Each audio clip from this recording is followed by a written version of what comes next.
Bonjour, nous sommes Sophie et Stéphane. Vanlifer à plein temps, nous parcourons l'Europe et bientôt le monde à la rencontre des plus belles aventures, mais aussi et surtout des plus beaux spots naturels pour y mixer la musique que nous aimons. Abonnez-vous à notre chaîne et embarquez avec Stephen So Into the Wild.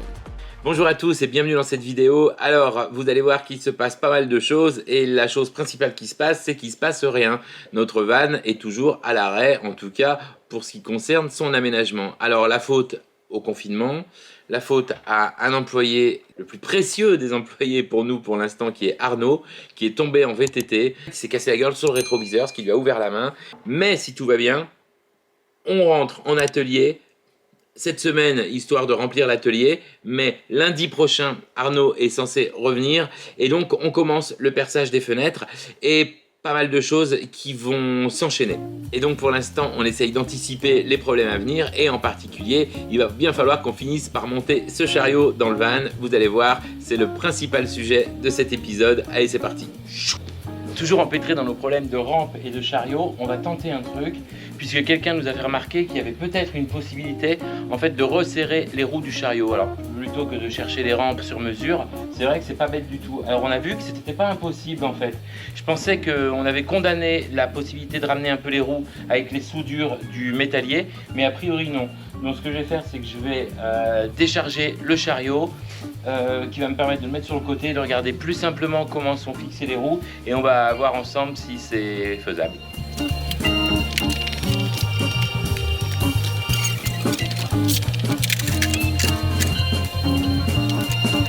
Donc l'idée, si j'ai bien suivi, ce serait ici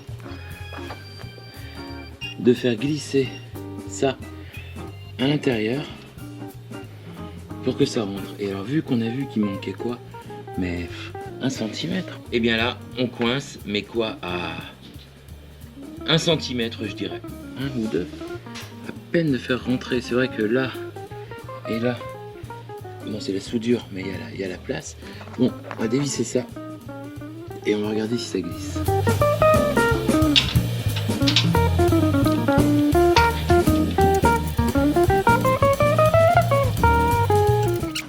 Que ça va venir, en fait ça vient jamais. Ok, donc la vis est sortie. Bon, ça bouge. Ok, ça ressort. Putain, il y a un ergot là. C'est quoi un ergot ? Ben, un truc en ferraille qui rentre et qui bloque en fait. Putain, mais ça fait qu'il n'y a que la vis qui tient ce truc. Ça paraît pas énorme, hein, parce que là il va s'exercer des sacrées forces, hein, parce que tout a été consolidé ici, mais là. Bon, ok, zut. Donc l'idéal, ce serait de dégager ce truc-là, de rentrer chaque roue d'1 centimètre et de refaire tout souder ici, pour qu'il n'y ait aucun jeu qui puisse s'appliquer. À mon avis, ce sera beaucoup plus simple que de refaire faire une rampe, et surtout que cette rampe, elle paraît assez idéale. À voir.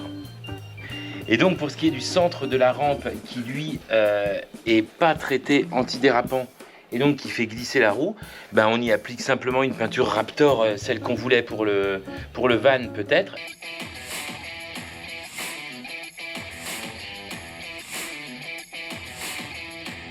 Et puis on essaie de faire ça. Ah oui, au fait, alors on a trouvé mieux que le Raptor, Line X. Mais Line X, ça coûte une fortune puisqu'on en est à 16 000 € pour le van entier avec nos 3 ou 4 couleurs. Et surtout, c'est pas le plus gros problème, mais vous êtes beaucoup à nous parler du poids et des problèmes de poids. Alors je vais vous dire qu'on s'en fout un peu, mais parce qu'on pense qu'on va être à peu près dans les clous, et de toute façon on n'a jamais été pesé, jamais. Ça fait quoi, Sophie, 18 ans qu'on roule en van, entre les tournées, les machins, et 4 mecs, plus Sophie, tout le matos. Jamais été pesé, hein, donc bon. Mais en théorie, ok. Mais là, par contre, on pense, et on va redemander à Line X, mais le mec de Raptor, lui, pense que Line X, ça nous alourdirait le van d'entre 800 kg et 1 tonne. Donc là, ça rigole plus, hein, c'est pas un chariot, un machin. Donc, à voir. Et quant au Raptor, alors ça coûte cher aussi, puisqu'on serait aux environs de 10 000 €. Et 10 000 €, ça aurait pu jouer, sachant que le Raptor est beaucoup moins lourd, mais en fait, il est aussi de beaucoup moins bonne qualité que le Line X. Donc, à ce prix-là, moi, j'aime bien avoir ce qu'il y a de mieux, et on n'aurait pas ce qu'il y a de mieux pour des questions de poids. Donc, je préfère, dans ces cas-là, revenir en arrière et voir ce qui se passe du côté du covering, qui pèse rien, qui va coûter quand même, hein, j'imagine. On attend le devis. Et puis voilà, et puis ce qui n'empêchera pas de faire du Raptor plus tard si jamais. On fera en tout cas, je pense, le bas de caisse tout comme ça. Donc oui, on laisse tomber cette histoire de Raptor ou de Line X et on part sur du covering. Alors on revient de chez Anthony et Cover Design. On garde l'idée du camouflage mat dans les tons gris, mais Anthony, on était en train de travailler le truc, il fait venir son graphiste, un jeune, avec des cheveux et tout, un jeune. Et le mec a des idées. Et donc il dit à Anthony, en fait, il faudrait le faire avec, alors je sais pas, un terme technique. Ils nous ont expliqué que normalement le covering, c'est en fait un film plastique blanc sur lequel ils viennent imprimer une couleur.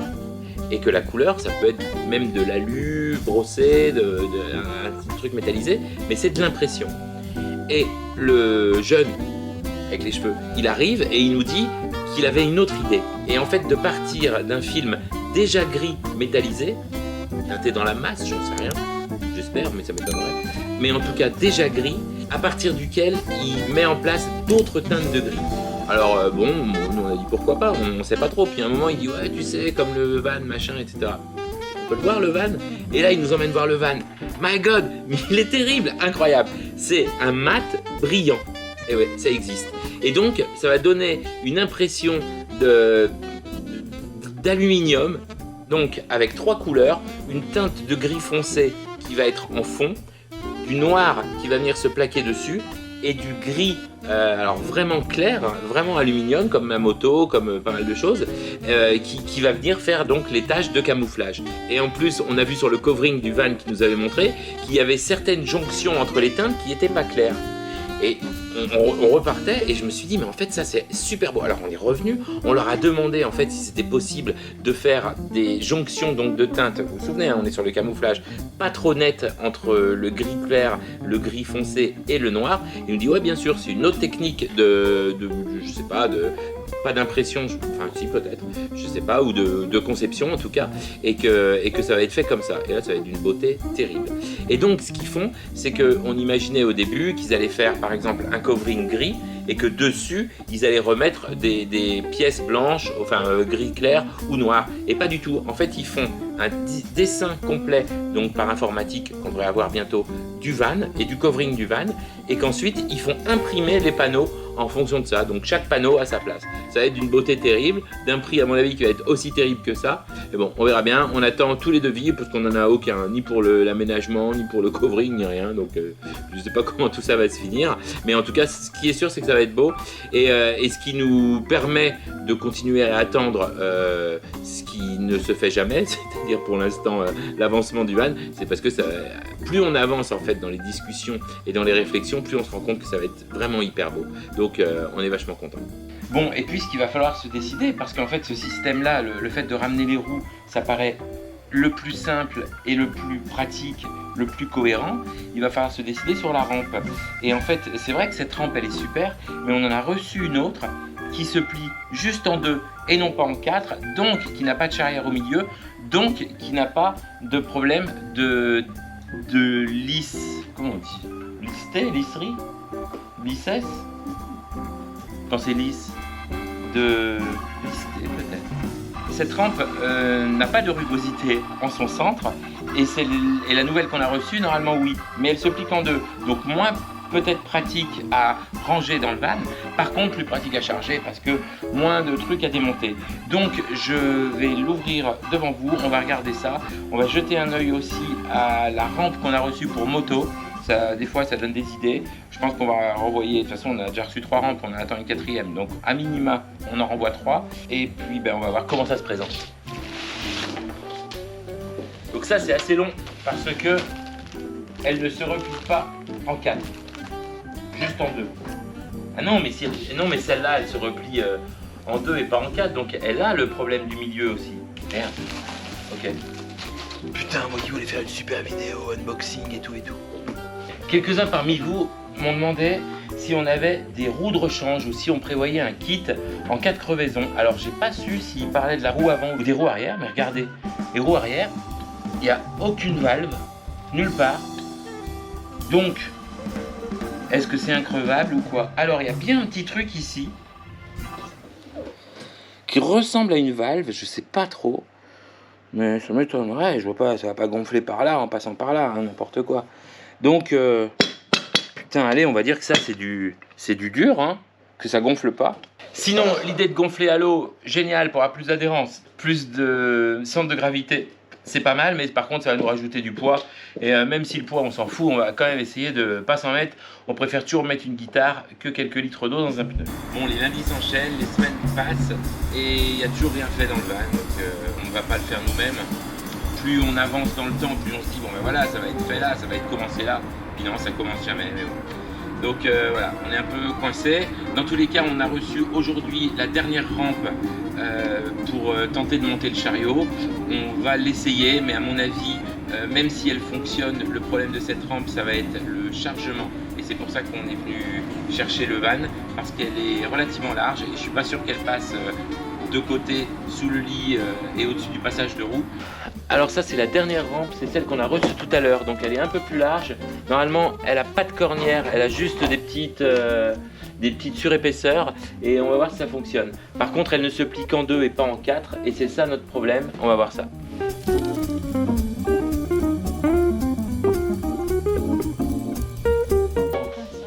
Elle est belle, hein? Putain, c'est lourd, hein? Ah, et le poignet. Ah, tu m'étonnes que ça peut mettre 400 kg là-dessus. Nous, on n'a pas besoin de 400 kg. Ouais. Bon, allez, on va voir ça. Ouais, mais dans tous les cas, c'est trop lourd. Ouais. À sortir du van, à monter, c'est l'enfer.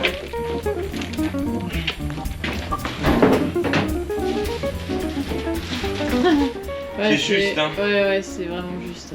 La marque du lit là qui est là. Ouais. Et donc ça passe au centimètre près. Sachant que là, en plus, c'est posé dessus. Il faudra aussi une épaisseur obligatoirement pour le coffrage, quoi. Ouais. Ah là là. Ça c'est chaud. Sinon, elle était pas mal, hein. Mais elle est lourde. Ouais. Oui, l'autre est quand même moins lourde, c'est le qui se plie en 4, c'est ça? Ouais, carrément, ouais.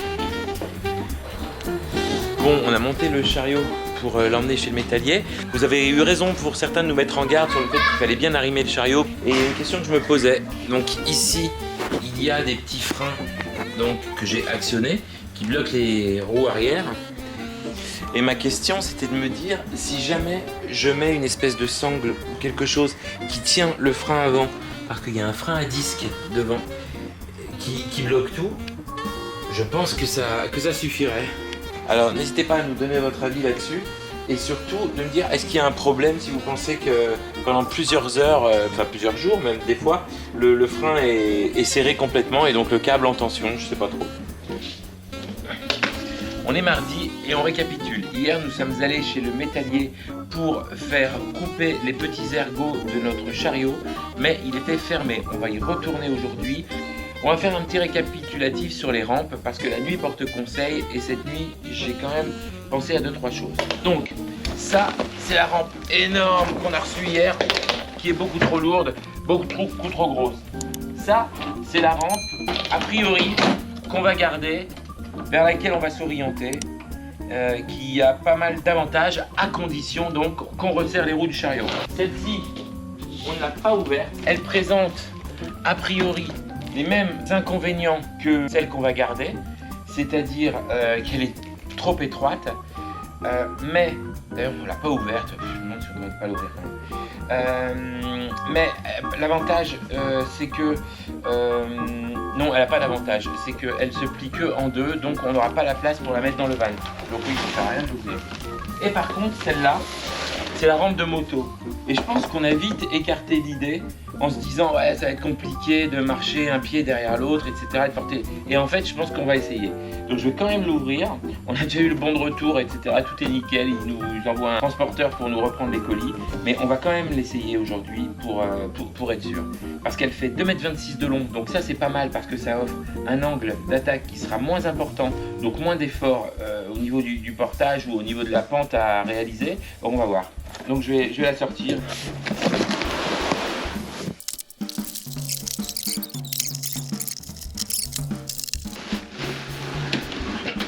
Alors ça accroche de la mort hein, sur la roue avant. C'est léger.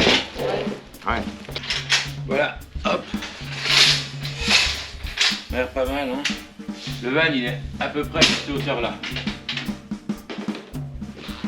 Je dirais peut-être même un peu moins.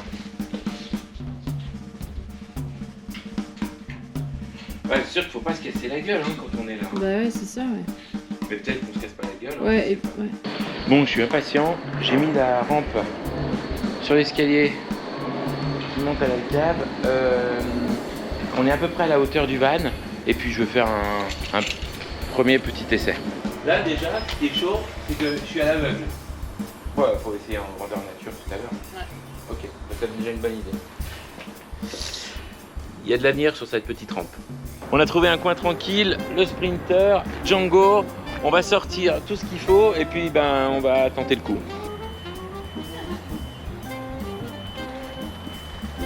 Oh là là, ça va pas vite hein, c'est un chariot pour fonctionnaires dis donc. Ok. Oh ça fait pas rire hein, quand même quand on voit ça. Hein. Ouais, tu peux faire.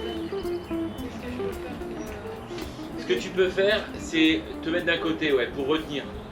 Ok. Si tu dois partir dans un sens ou dans l'autre, que tu puisses retenir dans un sens ou dans l'autre. Ouais, ok. D'accord? Nos portes, elles s'ouvrent pas. Si. Il suffit de pousser ou il y a un truc à. Je sais pas, peut-être là? Non. Ouais, on n'a pas pris le truc qui permettait de les rabattre complètement. Mais... Ouais.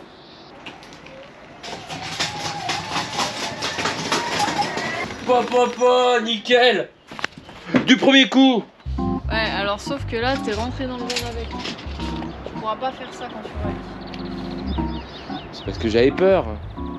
J'avais peur, qu'est-ce qu'elle me fait? Et toi, tu serais rentré comment? Non, mais... Oh, on va réessayer, c'était le premier coup. Là, pareil, hein, j'ai mis la rampe en plein milieu. Oui. Là, j'ai voulu faire au plus simple. Écoute, c'est passé quand même. Ouais, complètement. Alors, on a enlevé les batteries parce que déjà, ça nous fait perdre de la motricité. Là, on en a vachement besoin. C'est plus lourd. Là, on a besoin de légèreté. Et puis, c'est tout simple après de les remettre. Hein. Donc ça, c'est vraiment pas un problème. Le monter, c'est bien, mais c'est toujours plus difficile de descendre. Donc, on va voir aussi comment ça peut se jouer. C'est vrai que dans l'idée, en fait, c'est que, tu vois, j'ai pas une impression. Ils disent qu'on peut mettre 340 kg. Ouais. Moi, je fais 70 kg, j'ai déjà l'impression que le truc, il plie. Alors, je sais pas trop. Est-ce que là, c'est pas plus simple de sortir à deux? Ouais. Parce que, en plus, on tient là, hein. Ok? Ouais. Sachant que le poids est là-bas. Ouais. Donc là, on porte ici, on porte là. Ouais. 140 kg. 70 kg sur l'avant. Il reste 70 kg. 35 kg chacun. Divisé par 2. 17,5 sur chaque bras. Easy. Allez. Ouais, je le sens bien comme ça. Qu'est-ce qui se passe? Je sais pas. Non. Descends-le. Voilà, c'est tout simple. On refait? Pour le sortir? Bah, je vais essayer de me mettre de côté. Ah ouais. Putain, je sais pas comment prendre le truc. Comme ça.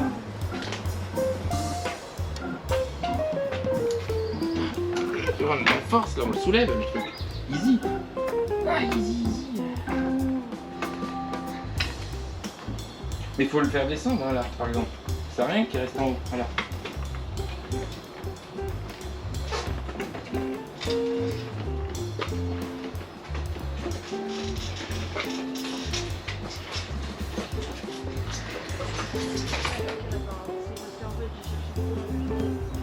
Ouais, peut-être. Ouais.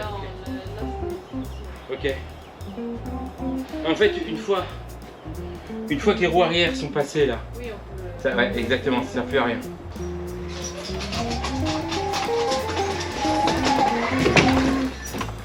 Tu vois,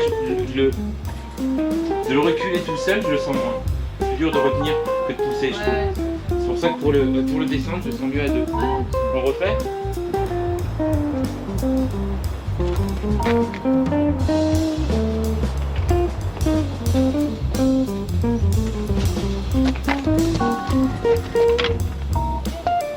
Voiture là, on va pas le renvoyer.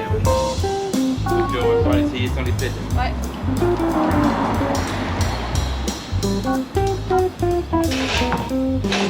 Ça tient, non? Ah ouais? On a remarqué que dès la première utilisation, mais ça s'est un petit peu amplifié après les 2-3 montées qu'on a fait, ça s'est plié ici au milieu et pareil en bas, juste là en bas, ça s'est plié. Et donc on se demande si c'est un problème. Est-ce que ça va s'accentuer encore au fil des montées? Après, si ça plie, est-ce que ça veut dire qu'à un moment donné ça va casser? Est-ce qu'il faut le faire renforcer? Est-ce que non, c'est pas un problème? De toute façon, maintenant que c'est un peu plié, ça va rester comme ça et la force elle va s'appliquer au milieu. On sait pas trop, donnez-nous vos avis, on est toujours curieux de savoir ce que vous pensez.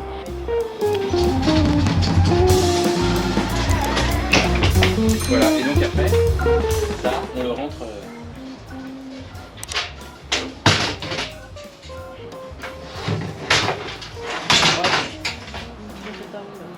Il y a ma roue, c'est vrai. Alors ici, on se rend compte que si on veut ranger la rampe là, on est gêné parce qu'ici, on avait prévu de mettre la roue. Et que si on avance plus la rampe, là, on va se retrouver coincé parce qu'il va y avoir ou le dossier du canapé ou les batteries. Mais regarde, si on demande à Franck de faire un petit support ici. Oui, pour pouvoir la monter un peu, ouais. On va la mettre là avec une sangle et on n'en parle plus, quoi. Ouais, exactement. Et je pense que d'ici, après, on la glisse facilement. Ouais.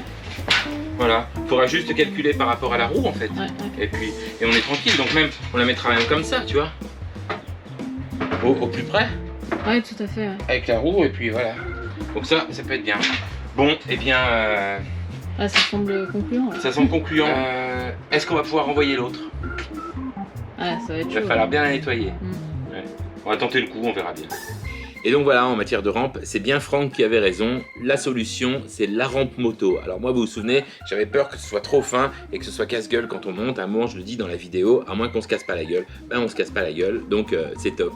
Et donc, chapeau Franck, encore une fois, c'est lui qui avait raison. On espère que pour la suite du van, il aura raison sur tout, parce que c'est lui qui le fait.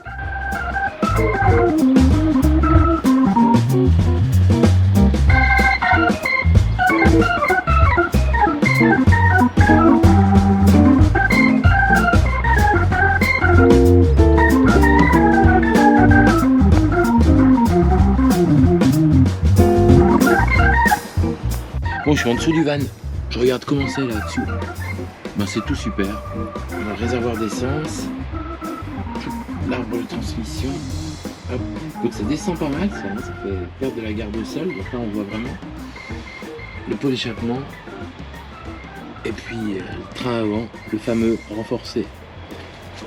Donc ici, on va sûrement faire mettre des marchepieds.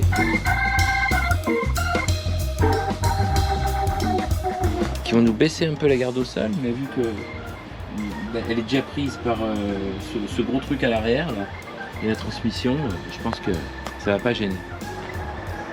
Je jette un petit coup d'œil dans le moteur, donc le fameux V6 de 190 chevaux, donc qui n'est plus produit par Mercedes à partir de l'année prochaine.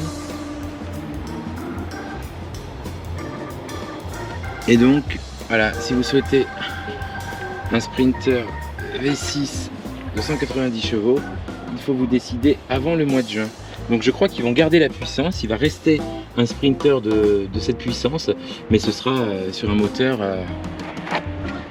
4 cylindres classique. Alors on vous parlera de l'AD Blue et en particulier de ce fucking système verrouillable. Dans les options, il y avait bouchon d'AD Blue verrouillable. Moi, je me dis, c'est mieux, parce que sinon, ils ne proposeraient pas. Donc, je coche. Et je me retrouve avec un truc insensé, on vous montrera. Bon, et bien, on vous remercie d'avoir visionné cette vidéo, même si pour l'instant, on n'est pas vraiment dans l'aménagement, on n'est pas en voyage non plus, et on fait pas beaucoup de musique. D'ailleurs, à ce sujet, vous avez été nombreux à nous demander où est-ce que vous pouviez retrouver l'intégralité des mix qui justement motivent nos voyages et donc l'aménagement de ce van. Eh bien, vous pouvez les retrouver là. C'est de l'autre côté. C'est Sophie qui va faire le montage, donc elle va. Donc voilà, là, on va voir si ça marche. Donc c'est notre autre chaîne YouTube. Pour ceux qui veulent, vous pouvez aussi nous retrouver tous les dimanches soirs à 18 h sur Facebook, parce que c'est à ce moment-là qu'on diffuse nos mix en direct. Et à partir d'aujourd'hui d'ailleurs, c'est tous les soirs sur Twitch à 19 h. Évidemment, on vous met tous les liens en description. Au fait, plus besoin de vous dire de vous abonner, d'activer la cloche et de nous mettre un petit pouce, parce que vous avez vu, on l'a intégré tout au long de la vidéo. Mais bon voilà, je vous l'ai dit quand même. À bientôt.